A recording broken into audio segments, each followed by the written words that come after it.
अस्सलामुअलैकुम dear student, आज हम न्यू के क्लास 7 मैथ्स का एक्सरसाइज 1.6 में क्वेश्चन नंबर 6 सॉल्व करेंगे। तो आइए चलते हैं क्वेश्चन नंबर 6 सॉल्व करते हैं।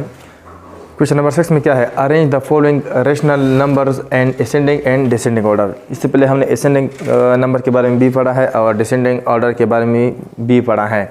असेंडिंग ऑर्डर का मतलब क्या है कि अगर हम किसी ऐसा अरेंजमेंट कर ले कि जिसमें स्टार्ट हो स्मॉल से ग्रेटर तक, तो उसको हम कहते हैं असेंडिंग ऑर्डर। अगर हम किसी अरेंजमेंट को स्टार्ट कर ले ग्रेटर से स्मॉल तक, तो उसको हम कहते हैं डिसेंडिंग ऑर्डर।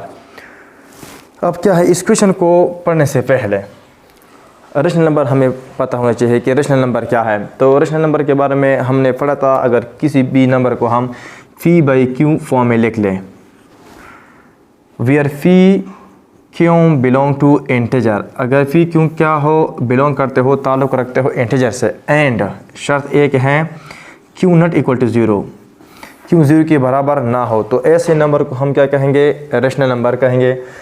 और आपको ये भी पता है कि इंटीजर क्या है, जिस तरह हमने पढ़ा है होल नंबर क्या है, वो नंबर जो ज़ीरो से स्टार्ट हो इसको हम कहते हैं होल नंबर, और ऐसे नंबर जो 1 से स्टार्ट हो, पॉजिटिव हो, उसको हम कहते हैं नेचुरल नंबर, और उसको n से रिप्रेजेंट करते हैं। होल नंबर को हम w से रिप्रेजेंट करते हैं।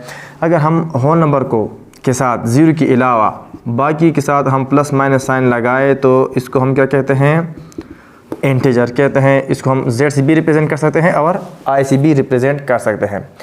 तो यहाँ क्या है कि किसी भी नंबर को अगर हम फी बाई क्यू के फॉर्म में लिख लें, और यहाँ फी क्या हो, इंटीजर हो, क्यू क्या हो, इंटीजर हो, लेकिन क्यू के लिए एक शर्त है कि क्यू ज़ीरो के बराबर ना हो। मतलब क्या है कि फ़ी हम ले सकते हैं ज़ीरो भी ले सकते हैं, प्लस माइनस 1 भी, प्लस माइनस 2 भी, एंड सो ऑल। और क्यों के लिए एक शर्त है कि ज़ीरो के अलावा बाकी में प्लस माइनस 1 ले सकता हूँ, प्लस माइनस 2 ले सकता हूँ, plus minus 3 and so all ले सकता हूँ। तो अगर मैं लिख लूँ 3/7, तो ये हमारे पास क्या है, रेशनल नंबर है। क्यों, यहाँ फ़ी क्या है, 3 है, और क्यों क्या है, 7 है, और 3 हमारे पास भी इंटीजर है और 7 भी इंटीजर है, और यहाँ 7 ज़ीरो की भी बराबर नहीं है। तो ये हमारे पास क्या है, रेशनल नंबर है। अब अगर मैं इस तरह लिख लूँ 0/3, तो यहाँ ये क्या है, फ़ी है, और 3 क्या है, क्यू है। तो फ़ी ज़ीरो हो सकता है लेकिन क्यू ज़ीरो नहीं हो सकता, तो इस वजह से ये भी हमारे पास क्या है, रेशनल नंबर है। अब अगर मैं लिख लूँ सिर्फ ज़ीरो, तो ज़ीरो को मैं इस तरह लिख सकता हूँ 0/1। तो ये क्या है, फ़ी है, और ये क्या है, क्यू है। तो इस वजह से ये फी बाई क्यू के फॉर्म में हमने लिख लिया, तो ये रेशनल है। तो इस वजह से अगर ये रेशनल है तो ये भी रेशनल होगा। बाकी भी रेशनल में बहुत सी बातें हैं, लेकिन फ़िलहाल हम इतना बस पढ़ते हैं कि हमें ये पता हो कि रेशनल नंबर क्या है। अभी हमारे पास क्या है, रेशनल है 4/7 रेशनल है। इस तरह -9/8 या इस तरह हो 9 डिवाइड बाई -8। तो ये क्या है, फ़ी है, ये क्यू है, ये फ़ी है, ये क्यू है, ये दोनों इंटीजर है, और क्यू क्या है, ज़ीरो के बराबर नहीं है। तो ये हमारे पास क्या है, रेशनल नंबर है। तो इस वजह से रेशनल नंबर के बारे में हमने पढ़ा। अब क्या है, असेंडिंग और डिसेंडिंग ऑर्डर के बारे में भी हमने पढ़ा कि असेंडिंग और डिसेंडिंग ऑर्डर क्या है। अब इस क्वेश्चन को सॉल्व करने से पहले 2 और फ्रैक्शन आपको पता हो कि अगर हम वो फ्रैक्शन हमें पता हो कि मतलब एक फ्रैक्शन है इक्विवेलेंट फ्रैक्शन और दूसरा लाइक फ्रैक्शन। अगर ये 2 फ्रैक्शन के बारे में भी हमें पता चल जाए, हम उसको समझे, तो इस क्वेश्चन को हम आसानी से सॉल्व कर सकते हैं। तो सबसे पहले हम इक्विवेलेंट फ्रैक्शन पढ़ते हैं कि इक्विवेलेंट फ्रैक्शन क्या है, क्योंकि इस क्वेश्चन में इक्विवेलेंट फ्रैक्शन और लाइक फ्रैक्शन यूज़ होता है। इस वजह से हम इक्विवेलेंट फ्रैक्शन भी पढ़ेंगे और लाइक फ्रैक्शन भी पढ़ेंगे, फिर इस क्वेश्चन को हम आसानी से सॉल्व कर सकते हैं। अब इक्विवेलेंट फ्रैक्शन क्या है, अगर मैं इधर लिख लूँ 3/7, तो ये हमारे पास एक रेशनल नंबर भी है और फ्रैक्शन भी है। फ्रैक्शन के बारे में हमने मतलब है कि प्रीवियस क्लासेस में हमने डिटेल से पढ़ा है कि फ्रैक्शन क्या होता है। छोटे क्लास में आपने पढ़ा होगा कि फ्रैक्शन क्या है। अभी हमारे पास एक फ्रैक्शन है। अब अगर इस फ्रैक्शन को मैं क्या कर लूँ, एक ही नंबर से मल्टीप्लाई कर लूँ या डिवाइड कर लूँ। अगर मैं इसको एक ही नंबर से मल्टीप्लाई कर लूँ, फॉर एग्जांपल यहाँ मैं मल्टीप्लाई कर लूँ इसको 2 से, और यहाँ भी इसको मैं 2 से मल्टीप्लाई कर लूँ। ज़रूरी नहीं है कि हम इसको 2 से मल्टीप्लाई कर ले या 3 से, आप इसको 100 से मल्टीप्लाई कर सकते हैं, आप इसको करोड़ से भी मल्टीप्लाई कर सकते हैं। कोई भी नंबर आप चाहे आप उसको मल्टीप्लाई कर सकते हो। तो रिजल्ट में जो फ्रैक्शन आएगा उस फ्रैक्शन को हम कहेंगे कि हमारे पास क्या है, इक्विवेलेंट फ्रैक्शन है इस 3/7 फ्रैक्शन का। तो 3 2 ज़र 6 और 7 2 ज़र 14। तो ये जो रिजल्टेंट फ्रैक्शन है, अगर मैं किसी फ्रैक्शन का नोमिनेटर और डिनोमिनेटर सेम ही नंबर से मल्टीप्लाई कर लूँ या डिवाइड कर लूँ, रिजल्ट में जो फ्रैक्शन आएगा उस फ्रैक्शन को मैं कहूँगा कि ये हमारे पास इक्विवेलेंट फ्रैक्शन है किस फ्रैक्शन का, 3/7 का। तो 6/14 क्या है, ये 3/7 का क्या है, इक्विवेलेंट फ्रैक्शन है। या मैं अगर इस तरह लिख लूँ 6 / 14 है, अगर मैं इस 6/14 को सेम नंबर से डिवाइड कर लूँ, मतलब ये है कि अगर मैं इसको 2 से डिवाइड कर लूँ और 14 को भी मैं 2 से मल्टीप्लाई कर लूँ, तो जो रिज़ल्ट में मुझे फ्रैक्शन आएगा उस फ्रैक्शन को मैं क्या कहूँगा, इक्विवेलेंट फ्रैक्शन ऑफ 6/14। तो 6 को अगर मैं 2 पे डिवाइड कर लूँ तो 3 और 14 को अगर मैं 2 पे डिवाइड कर लूँ तो 7। तो 3/7 जो है ये इस फ्रैक्शन का क्या है, इक्विवेलेंट फ्रैक्शन है। अब इक्विवेलेंट फ्रैक्शन में हमने क्यों पढ़ा, इस क्वेश्चन के लिए इस क्वेश्चन के लिए जो इक्विवेलेंट फ्रैक्शन है वो क्या है, ज़रूरी है। अब आपको पता चलेगा कि हम इक्विवेलेंट फ्रैक्शन क्यों पढ़ते हैं। अब यहाँ क्या है, लाइक फ्रैक्शन। लाइक फ्रैक्शन क्या है, अगर मैं लिख लूँ 3/7 और इधर लिख लूँ 5/2, तो ये हमारे पास क्या है, अनलाइक फ्रैक्शन है। लाइक फ्रैक्शन किस तरह होता है, अगर मैं लिख लूँ 3/7 इधर लिख लूँ 19/7, तो 2 फ्रैक्शन या 2 से ज़्यादा फ्रैक्शन लाइक फ्रैक्शन होंगे अगर उनकी डिनोमिनेटर क्या हो, सेम हो। अब यहाँ क्या है, 3/7 है और 5/2 है, तो ये लाइक तो नहीं है, तो ये कौन सा फ्रैक्शन है, अनलाइक फ्रैक्शन है। अब अनलाइक फ्रैक्शन को हम क्या बनाएंगे, हम बनाएंगे उसको लाइक फ्रैक्शन। फिर हमें पता चलेगा कि इनमें से कौन सा फ्रैक्शन बड़ा है छोटा है, फिर हम इसको आसानी से असेंडिंग और डिसेंडिंग ऑर्डर में अरेंज कर सकते हैं। अब ये 3/7 है और 5/2 है, अब ये अनलाइक फ्रैक्शन है, इसको हम लाइक फ्रैक्शन बना देते हैं। अब यहाँ जो है 7 और 2 का आप एलसीएम लेंगे, तो 7 और 2 का एलसीएम क्या आता है, 14 आता है। तो इधर मैं लिख लूँगा 3/7, इसका मैं इक्विवेलेंट फ्रैक्शन बनाऊँगा, लेकिन ऐसा इक्विवेलेंट फ्रैक्शन बनाऊँगा कि जो उसका जो डिनोमिनेटर है वो 14 आ जाए। तो यहाँ मैं लिखूँगा 3/7, यहाँ भी मैं उसको 2 से मल्टीप्लाई करूँगा और यहाँ भी 2 से, तो 3 2 ज़र 6 और 7 2 ज़र 14। तो एक फ्रैक्शन ये इसका क्या है, इक्विवेलेंट फ्रैक्शन है, मतलब ये इसके क्या है, बराबर हैं। अब 5/2 के भी हम इक्विवेलेंट फ्रैक्शन बनाएंगे, तो यहाँ 5/2 इधर मैं लिखूँगा 5/2 के साथ मैं क्या मल्टीप्लाई कर लूँ कि 14 आ जाए, क्योंकि इसका एलसीएम क्या आता है, 14। तो 2 के मैं 7 से मल्टीप्लाई करूँगा और यहाँ भी 7 से मल्टीप्लाई करूँगा, 5 7 ज़र 35 और 2 7 ज़र 14। तो ये 35 क्या है, 14 है। तो ये अब क्या है, यहाँ भी 14 है, यहाँ भी 14 है, तो ये 2 प्रश्न आपस में क्या है, लाइक प्रश्न है। तो अब लाइक प्रश्न में हम आसानी से फाइंड कर सकते हैं कि इनमें से कौन सा बड़ा है और कौन सा छोटा। तो यहाँ क्या है, एक है 6/14 और दूसरा है 35/14। तो 14 तो सेम है, तो 6 इज़ लेस देन 35, तो इस वजह से ये जो फ्रैक्शन है ये इस फ्रैक्शन से क्या है, लेस है। तो हम इसको अब आसानी से असेंडिंग और डिसेंडिंग ऑर्डर में लिख सकते हैं। अगर हम इसको असेंडिंग ऑर्डर में लिखते हैं तो हम पहले 16/14 लिखेंगे, फिर 35/14 लिखेंगे। तो इस वजह से लाइक फ्रैक्शन और इक्विवेलेंट फ्रैक्शन ज़रूरी है। अगर हम किसी फ्रैक्शन को असेंडिंग और डिसेंडिंग ऑर्डर में लिखना चाहें तो हमें ये मालूम होना चाहिए कि इक्विवेलेंट फ्रैक्शन क्या है और लाइक फ्रैक्शन क्या है। अगर हम लाइक फ्रैक्शन को सीखें और इक्विवेलेंट फ्रैक्शन को सीखें तो फिर हम क्वेश्चन को आसानी से सॉल्व कर सकते हैं। अब आते हैं यहाँ क्वेश्चन पर।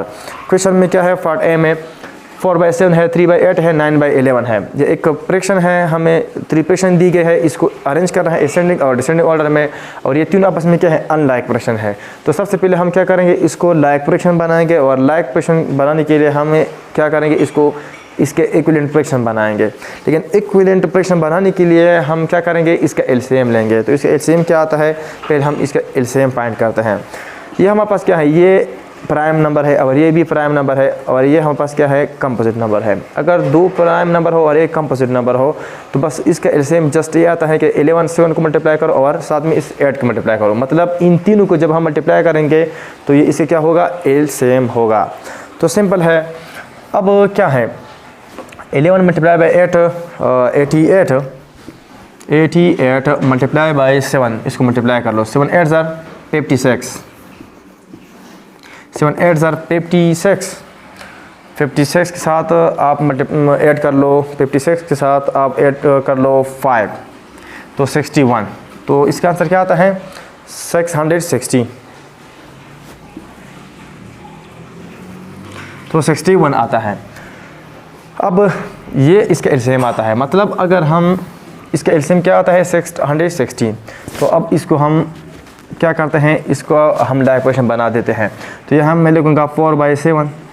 अब इसके साथ मैं क्या मल्टीप्लाई कर लूँ कि 616 आ जाए, क्योंकि इसके एलसीएम 616 है। तो यहाँ तो 7 है, तो 7 के अलावा क्या बचता है 8 और 11, तो इसके साथ हम 8 और 11 मल्टीप्लाई करेंगे।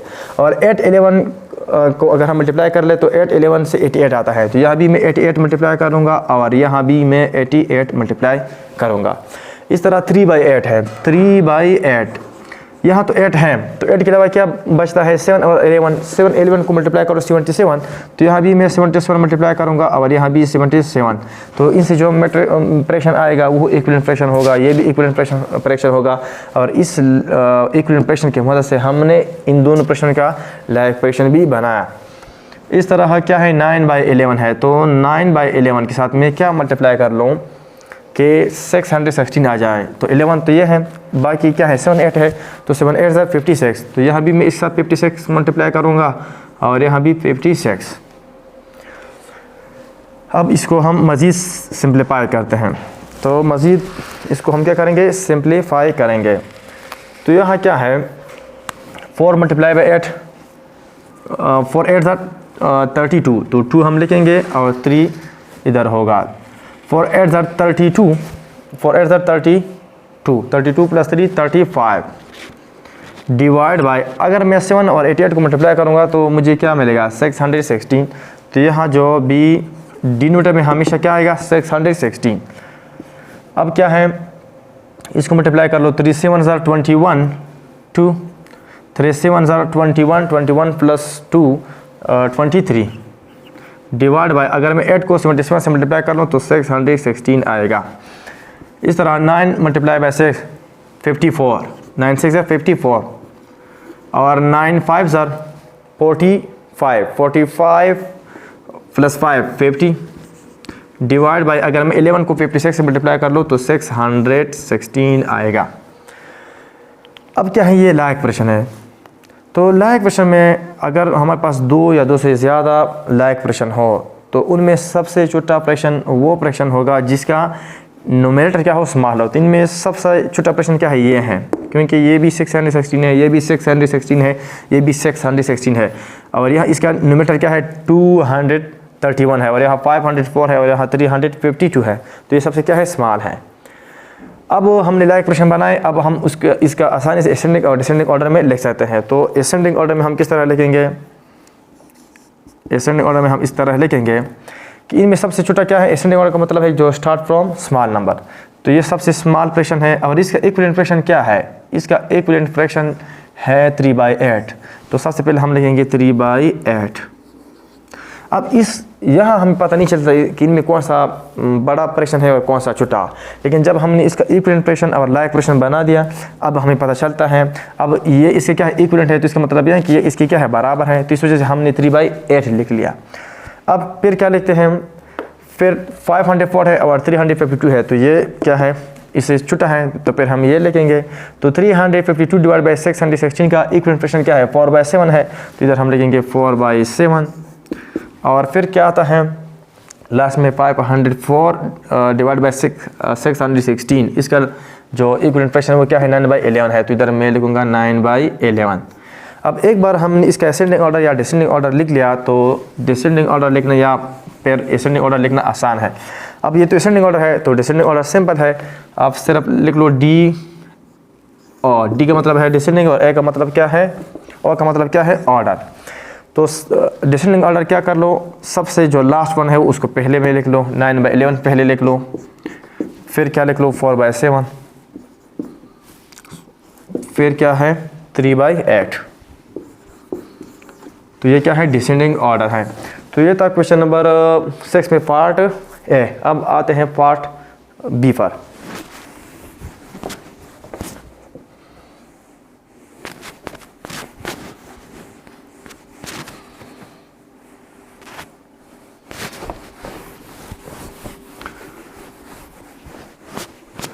पार्ट बी में क्या है 5/9, 7/13 -9/8। अभी हमें पता नहीं चलता कि इनमें कौन सा नंबर कौन सा फ्रैक्शन क्या है छोटा है, कौन सा बड़ा। एक है कि यहाँ माइनस का साइन है तो ये मतलब ये हमें पता है कि अगर माइनस साइन हो तो वो सबसे छोटा होगा। अब इसके बारे में हमें पता नहीं कि इनमें से कौन सा नंबर जो है वो बड़ा होगा। तो यहाँ क्या है, माइनस साइन है तो इस वजह से ये सबसे क्या होगा, छोटा होगा। बस अब आप इस तरह भी कर सकते हैं कि इन तीनों का आप एलसीएम ले लें या अब इसको आप छोड़ दें, क्योंकि अब हमें ये तो पता है कि ये सबसे क्या होगा, छोटा होगा। अब इन दोनों में हम क्या करेंगे, कंपैरिजन करेंगे। तो ये क्या है, पाई बाई 9 और 7/13। अब इनका जो एलसीएम आता है वो 9 और 13 का मल्टीप्लिकेशन से जो आंसर आएगा वो इसका क्या होगा, एलसीएम होगा।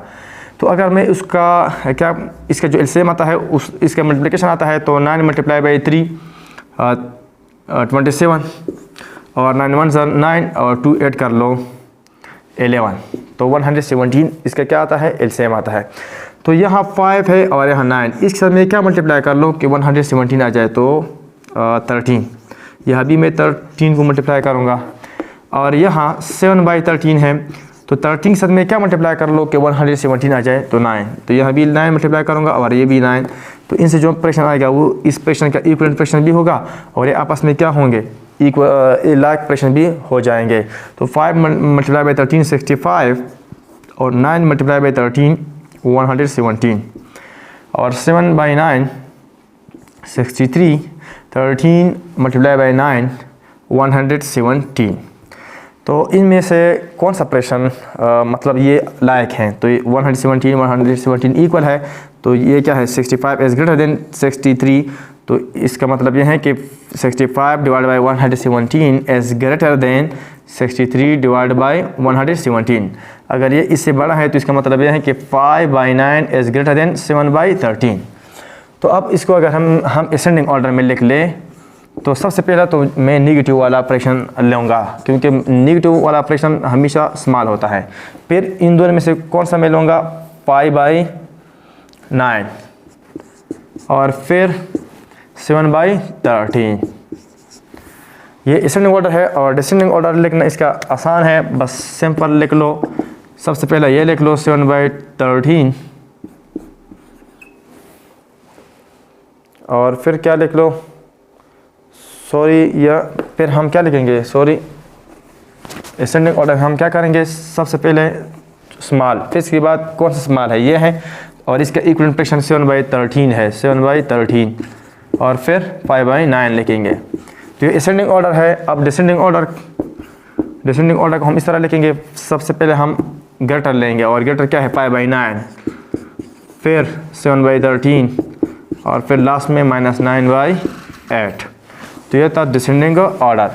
अब आते हैं पार्ट सी पर कि पार्ट सी को हम किस तरह सॉल्व करते हैं।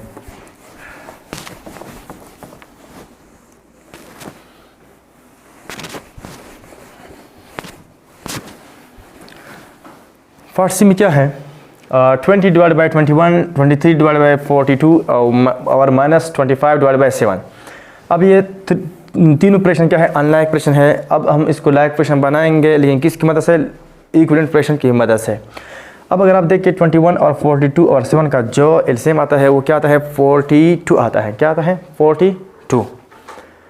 तो 42 का एलसीएम आता है। अब हम इस तीनों का क्या बनाएंगे, इक्विवेलेंट फ्रैक्शन बनाएंगे और फिर इसको हम आसानी से सॉल्व कर सकते हैं। तो यहाँ क्या है, यहाँ तो 42 है, बस इसको छोड़ दो। अब इन दोनों से हम 42 बनाएंगे, तो 20 डिवाइड बाई 21 और -25 डिवाइड बाई 7। अब ये है कि यहाँ एक है कि यहाँ माइनस साइन है, तो ये सबसे क्या होगा, स्मॉल होगा। अब ये क्या है, 42 है और यहाँ क्या है, 21 है। अब इसको हम नहीं लेंगे क्योंकि यहाँ माइनस साइन है, बस ये हमें पता चलता है कि ये सबसे स्मॉल होगा। अब इस दोनों में कंपैरिजन करते हैं, तो 20 और 21 और दूसरा है 23 42। यहाँ तो 42 है इसका एलसीएम, इन दोनों का एलसीएम 42 आता है। यहाँ तो 42 है लेकिन यहाँ इससे भी हम 42 बनाएंगे, तो किससे मल्टीप्लाई कर ले, 2 से। यहाँ भी मैं 2 से मल्टीप्लाई करूँगा, तो 20 मल्टीप्लाई बाई 2 40 और 21 डिवाइड मल्टीप्लाई बाई 2 42 और 23 डिवाइड बाई 42। तो अब इसमें से कौन सा फ्रैक्शन छोटा है, ये फ्रैक्शन छोटा है क्योंकि यहाँ भी 42 है, यहाँ भी 42 है, लेकिन यहाँ 40 ग्रेटर है देन 23। तो बस सिंपल है, हम असेंडिंग ऑर्डर किस तरह लिखेंगे, सबसे स्मॉल क्या है, -25 डिवाइड बाई 7 है। अगर यहाँ माइनस साइन ना होता तो फिर हम इस भी मतलब यह है कि इनका भी लाइक एक्सप्रेशन बना देते, इसका भी फिर इसमें हम कंपैरिजन करते हैं। लेकिन ये हमें पता है कि हम नेगेटिव साइन है, अगर कितना भी बड़ा नंबर आ जाए फिर भी ये सबसे छोटा होगा, तो इस वजह से हमने उसका इक्विवेलेंट एक्सप्रेशन नहीं बनाया या लाइक एक्सप्रेशन नहीं बनाया। तो सबसे पहले हम ये लिखेंगे, फिर क्या है, इन दोनों में से जो छोटा है वो 23/42 है, तो फिर ये लिखेंगे 23 डिवाइड बाई 42 और फिर क्या लिखेंगे 20 डिवाइड बाई 21, 20 डिवाइड बाई 21। तो ये क्या है, असेंडिंग ऑर्डर है। डिसेंडिंग ऑर्डर हम किस तरह लिखेंगे, सबसे पहले 20 डिवाइड बाई 21 लिखेंगे, फिर 23 डिवाइड बाई 42 और फिर -25 डिवाइड बाई 7 लिखेंगे। तो ये था क्वेश्चन नंबर 6 में पार्ट सी। अब पार्ट डी पे आते हैं। पार्ट डी को मैं सॉल्व करता हूँ।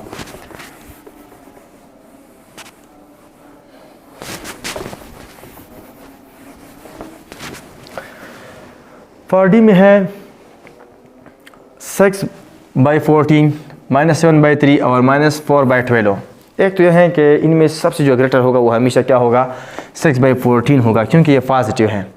अब इन दोनों में हमें पता नहीं कि इनमें से कौन सा बड़ा है और कौन सा छोटा, तो आप इसको एज इट इज रहने दो, क्योंकि ये बस सबसे बड़ा है, हमें पता चल गया। अब इन दोनों में हमें पता नहीं कि इनमें से कौन सा बड़ा है और कौन सा छोटा है। तो इसका एक और भी मेथड है -4/12। अब इसका मैं अगर इक्विवेलेंट एक्सप्रेशन बनाऊँ, अगर मैं -4 को भी 3 पे डिवाइड कर लूँ और 12 को भी 3 पे डिवाइड कर लूँ, तो अगर मैं 4 को भी 4 पे डिवाइड कर लूँ और 12 को भी 4 पे डिवाइड कर लूँ, तो अगर एक प्रश्न का न्यूमिनेटर और डिनोमिनेटर आप सेम नंबर पे डिवाइड कर ले, तो जो रिजल्ट में आपको प्रश्न मिलेगा वो क्या होगा, इक्विवेलेंट फ्रैक्शन होगा। तो यहाँ आप डिवाइड करो 4 डिवाइड बाई 4 1 और 4 डिवाइड बाई 12, तो 4 3 12 1/3। लेकिन ये हमारे साइन है, माइनस साइन भी लिख लो। तो -4/12 का मतलब क्या है, -1/3। तो एक क्या है, -7/3 है और दूसरा क्या है, -1/3। अब इनमें से बड़ा प्रश्न कौन सा है, -1/3, क्योंकि अगर बड़े नंबर के साथ नेगेटिव साइन हो तो वो स्मॉल होता है उस नंबर से, अगर एक नंबर छोटा हो और एक साथ माइनस साइन हो। तो मतलब क्या है, असेंडिंग ऑर्डर में अगर हम इसको लिख लें तो सबसे पहला हम क्या लिखेंगे, -7/3 लिखेंगे, क्योंकि ये सबसे छोटा है। फिर क्या लिखेंगे, -4/12 और फिर लास्ट में 6/14। तो ये क्या है, असेंडिंग ऑर्डर है। डिसेंडिंग ऑर्डर में हम इस तरह लिखेंगे कि 6/14 लिखेंगे और फिर -4/12 लिखेंगे और फिर -7/3 लिखेंगे। इस क्वेश्चन को के सॉल्व करने के और भी मेथड है, बस जो मेथड आपको आसान हो वो आप इख्तियार कर ले, ठीक है। तो इंशाल्लाह नेक्स्ट लेक्चर में हम कोई और क्वेश्चन सॉल्व करेंगे।